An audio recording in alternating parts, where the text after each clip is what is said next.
ಇನ್ನು ಈಗ ಮೋದಿ ಸರ್ಕಾರ ಜಾತಿ ಗಣತಿಗೆ ಮುಂದಾಗಿದ್ದು ಏಕೆ ಎಂಬುದನ್ನು ನೋಡಿದ್ರೆ ಜಾತಿ ಗಣತಿ ವಿಚಾರದ ಬಗ್ಗೆ ಕಾಂಗ್ರೆಸ್ ಸೇರಿ ವಿಪಕ್ಷಗಳು ರೂಪಿಸಿದ ಅಭಿಪ್ರಾಯಕ್ಕೆ ಕೌಂಟರ್ ನೆರೆಟಿವ್ ಕೊಡುವಂತ ಅನಿವಾರ್ಯತೆ ಬಿಜೆಪಿಗೆ ಇತ್ತು.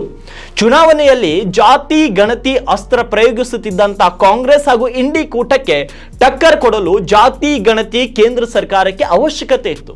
ಅದಲ್ಲದೆ ಜಾತಿ ಸಮೀಕ್ಷೆ ಹಾಗೂ ಜಾತಿ ಗಣತಿಗೆ ವ್ಯತ್ಯಾಸ ಇದೆ ಎಂಬುದನ್ನ ತೋರಿಸಲು ಕೂಡ ಕೇಂದ್ರ ಇವಾಗ ಮುಂದಾಗಿದ್ದು ಜಾತಿ ಸಮೀಕ್ಷೆಗಿಂತ ಜಾತಿ ಗಣತಿ ಹೆಚ್ಚು ಅಥೆಂಟಿಕ್ ಆಗಿರುತ್ತದೆ ಅಂತ ಹೇಳಲು ಈಗ ಕೇಂದ್ರ ಹೊರಟಂತಿದೆ.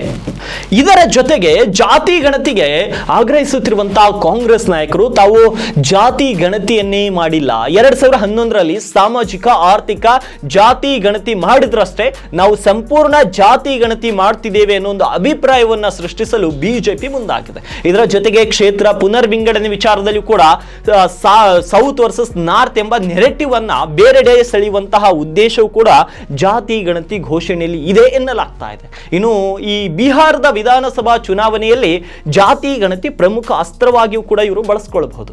ಯಾಕಂದ್ರೆ ವಿಪಕ್ಷಗಳು ಮತ್ತೆ ಜಾತಿ ಗಣತಿಯ ಒಂದು ವಿಷಯವನ್ನ ಆ ರಾಜ್ಯಗಳಲ್ಲಿ ಪ್ರಸ್ತಾಪಿಸಿದ್ರೆ ಬಿಜೆಪಿಗೆ ನೆಗೆಟಿವ್ ಆಗ್ತಾ ಇತ್ತು. ಆದ್ರೆ ಅವುಗಳನ್ನ ಎದುರಿಸಲಿಕ್ಕೆ ಈ ಮೂಲಕ ವಿಪಕ್ಷಗಳಿಗೆ ಮಾಸ್ಟರ್ ಸ್ಟ್ರೋಕ್ ಅನ್ನ ಮೋದಿ